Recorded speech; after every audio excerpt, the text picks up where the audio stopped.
سب سے پہلا سوال میرا یہی ہوگا کہ ابھی جو الحمدللہ قطر میں دونوں ممالک کے درمیان جنگ بندی بھی ہو گئی اور ایک معاہدے پہ دستخط بھی ہو گئے، آپ کیا سمجھتے ہیں کہ یہ پائیدار رہے گی جنگ بندی اور اس سے مسئلہ حل کی طرف چلا جائے گا؟ سلیم صافی صاحب بہت شکریہ۔ قطر میں سیز فائر کا اعلان ہوا ہے، اور جب آپ نے یہ کہا کہ قطر میں، تو آپ نے لفظ الحمدللہ بھی بولا ہے، تو میں بھی الحمدللہ ہی بولوں گا۔ اور میں سمجھتا ہوں کہ دونوں سائڈز نے بڑا یہ بصیرت کا مظاہرہ کیا ہے، اور دور رس جو ہے یہ فیصلہ ثابت ہو سکتا ہے۔ اور میں یہ بھی سمجھتا ہوں کہ ہمیں زیب ہی نہیں دیتا کہ ہم آپس میں لڑیں، اور اس میں دین کا نقصان ہے، اس میں ہم دونوں کا نقصان ہے۔ تو اب یہ جو ہمارے درمیان اتنی تلخی آئی تھی، اس کو روکنے کا میں سمجھتا ہوں کہ یہ پہلا سٹیپ ہے کہ سیز فائر ہوا ہے، اور پھر مزید آگے بات کرنے کے لیے بھی دونوں سائڈز نے ایگری کیا ہے، تو یہ بھی بڑی اچھی بات ہے۔ تو میں صرف ایسے نہیں سمجھ رہا کہ دو ڈیلیگیشنز کی آپس میں بات ہوئی ہے، اس میں پوری پیچھے مکمل لیڈرشپ دونوں سائڈوں کی اس میں شامل ہے، جو ان کا مائنڈ سیٹ بتاتی ہے کہ ہم نے لڑائی والے راستے پہ نہیں جانا۔ تو اس کے دیر پا ہونے پہ فی الفور کچھ نہیں کہا جا سکتا، کیونکہ اتنی دیر سے جو لڑائی ہو رہی ہے اور اتنی دیر سے جو ہم زخم خوردہ ہیں، تو ایک دم یہ کہہ دینا، لیکن یہ ہے کہ پہلا سٹیپ لے لیا ہے، اور ابھی ایک دوسرے کی طرف سنسیریٹی کے ساتھ اگر ہم مل جل کے کام کریں تو پھر یہ پائیدار بھی ہو سکتا ہے۔ کیونکہ میں ہمیشہ ہی، مجھے آج سمجھ نہیں آ رہی تھی، کیونکہ میں ہر فورم پہ، ہم اکٹھے بھی کئی جگہوں پہ رہے ہیں، میں دونوں سائڈز کی بات کرتا رہا ہوں اور دونوں سائڈز کے ایک اچھے روشن مستقبل کی بات کرتا رہا ہوں۔ تو مجھے امید ہے کہ ہم اس راستے کی طرف ہی جائیں گے۔ اچھا جنرل صاحب، یہ سمجھا دیجئے کہ دنیا کے کہیں پہ بھی دو ممالک ایسے نہیں ہیں کہ جن کی آپس میں اتنی قربت ہو جتنے پاکستان اور افغانستان کی ہے، ایک دوسرے پہ ڈیپینڈنس جو ہے، وہاں کے جتنے شہری یہاں پہ رہ رہے ہیں اور جتنا لوگوں میں کبھی کوئی پرابلم نہیں ہوتا، لیکن حکومتوں میں پھر یہ تلخی کیوں آ جاتی ہے جب عوام کے درمیان کوئی مسئلہ نہیں ہے؟ بہت ہی اچھا سوال ہے۔ تھوڑا آپ کو غور کرنا پڑے گا، میں آپ کو جواب دینے لگا ہوں، تھوڑا وقت بھی دینا پڑے گا۔ جی دیکھیے، اور ذرا وسیع نظر کے ساتھ، بڑے دل کے ساتھ دیکھیے، جب 79 میں U S S R Afghanistan میں آیا، میری بڑی امید ہے، ابھی میں جو بات ایکسپلین کرنے لگا ہوں، کہ یہ پاک عوام اور افغانستان کی بھی جو پاک عوام ہے، یہ اس بات کو سمجھیں۔ دیکھیے، جب 79 میں افغانستان میں یو ایس ایس آر آیا، میں ہسٹری کے طور پہ بات کر رہا ہوں، تو اتنی بڑی طاقت جو افغانستان میں آئی تھی، اگر پاکستان افغانستان کا ساتھ نہ دیتا تو کیا آج افغانستان ہوتا؟ یہ ایسے تھوڑی سی بات۔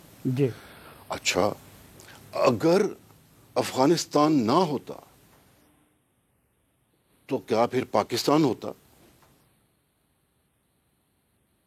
اچھا، ہم ابھی ہائنڈ سائٹ میں بڑی باتیں کرتے ہیں کہ وہ تھیوری آف وارم واٹرز غلط تھی، یہ تھا وہ تھا، حالانکہ پوری بلوچستان میں جو نواب سردار لوگ تھے وہ ادھر جاتے تھے، اپنے وظیفے لیتے تھے، انہوں نے اپنی لائن صحیح طے کی ہوئی تھی۔ لیکن چھوڑ دیں کہ اگر یو ایس ایس آر آگے وارم واٹرز تک نہ بھی جاتا تو مجھے بتائیے پھر ہمارا پڑوسی کون ہوتا؟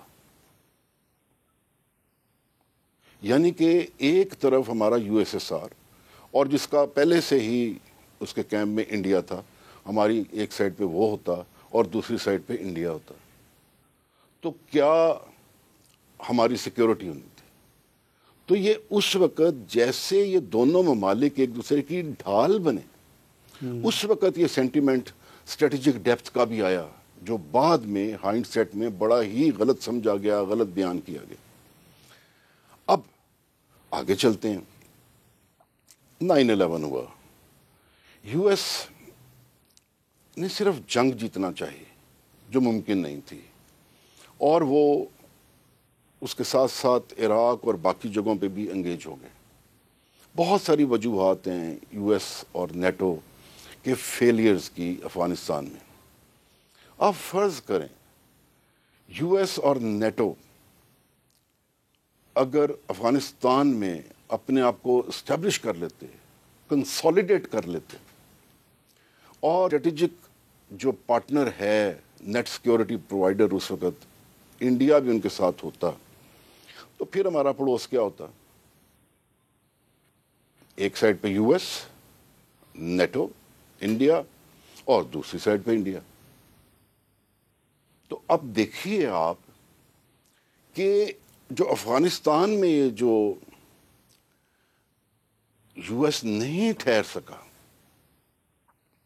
اس سے ہماری سیکیورٹی پہ کیا اثرات ہوئے ہیں۔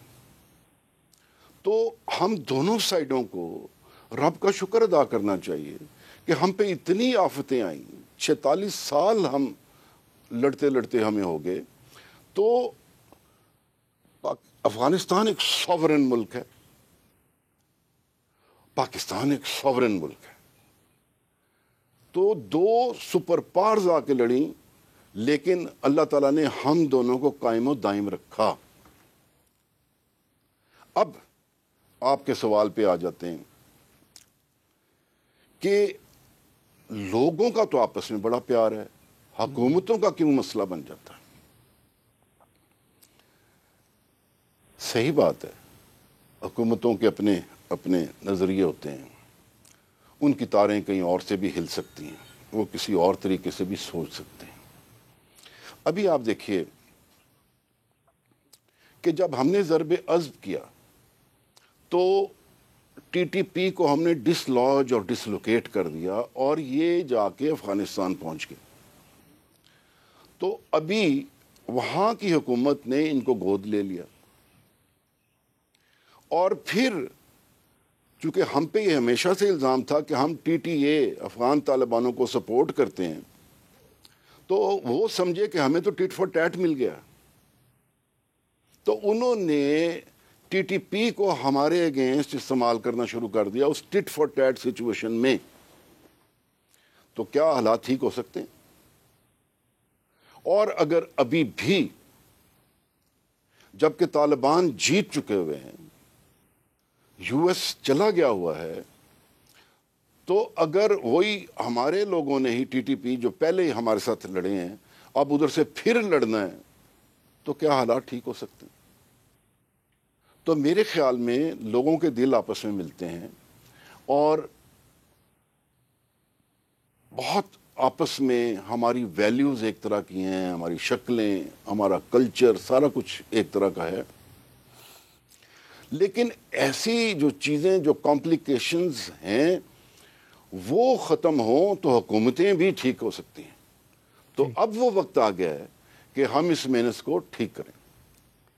لیکن جن صاحب ایک سوال ذہن میں یہ آتا ہے کہ ٹی ٹی پی اور ٹی ٹی اے کا رشتہ جو ہے یہ تو کوئی نیا نہیں ہے، اور یہ تو شروع دن سے ان کا رشتہ تھا۔ ان کے امیروں نے افغانستان کے امیر المومنین کی بیعت کی ہوتی ہے، اور ایک جیسے ان کے نظریات ہیں، ایک جیسا سوچتے ہیں، اکٹھے لڑتے رہے۔ تو اس پورے عرصے میں کبھی آپ جیسے لوگوں کو کیوں یہ خیال نہیں آیا کہ آپ اگر ایک طرف کے لیے سافٹ کارنر رکھتے ہیں تو دوسری طرف اس سے فائدہ نہیں اٹھائے گا، اور آج ان کو کس طرح الگ کیا جائے؟ صافی صاحب، آپ مجھے بتائیے ٹی ٹی پی کیوں بنی تھی؟ ان کا سب سے بڑا اعتراض یہ تھا کہ ہم کفار کا ساتھ دے رہے ہیں، جی، اور کفار کا ساتھ ہم طالبانوں کے خلاف دے رہے ہیں۔ ٹھیک ہو گیا۔ اب یہاں پہ میں آپ سے پوچھنا چاہوں گا کہ اس وقت کیا کفار یہاں پہ ہیں؟ نہیں، یا جا چکے ہیں؟ اچھا چلیں، ہم پہ الزام تھا کہ ہم طالبانوں کے خلاف کر رہے ہیں، تو ابھی طالبان افغانستان میں جیت چکے ہیں، تو وہ سچویشن ہی ختم ہو گئی ہے جو ان کا فتویٰ تھا۔ اور جیسے آپ نے کہا کہ انہوں نے بیعت کی ہوئی ہے ان کے امیر المومنین کے، تو اب کیا افغانستان کو یا ان کے محترم امیر کو ان لوگوں کو ابھی بھی ہمارے خلاف استعمال کرنا چاہیے؟ ابھی بھی ان کو اپنی لیوریج بڑھانے کے لیے انڈیا کی طرف جانا چاہیے، یا ابھی اس معاملے کو یہاں افہام و تفہیم سے ختم کر دینا چاہیے؟ تو آپ کے سوال میں ایک تھوڑا سا طنز بھی ہے کہ اس وقت آپ کو کیوں نہیں سمجھ آئی۔ غور کیجئے گا کہ ہم افغانستان کی جنگ پاکستان میں نہیں لڑنا چاہتے تھے، ہم کوئی ایسی حرکت نہیں کرنا چاہتے تھے کہ افغانستان کی جنگ جو ہے، جو تحریک طالبان افغانستان ہے، وہ پاکستان میں آ کے لڑنا شروع کر دے۔ تو ہم نے ان مجبوریوں کو بھی مد نظر رکھا۔ تو یہ آپ کے سوال کا جواب ہے مکمل۔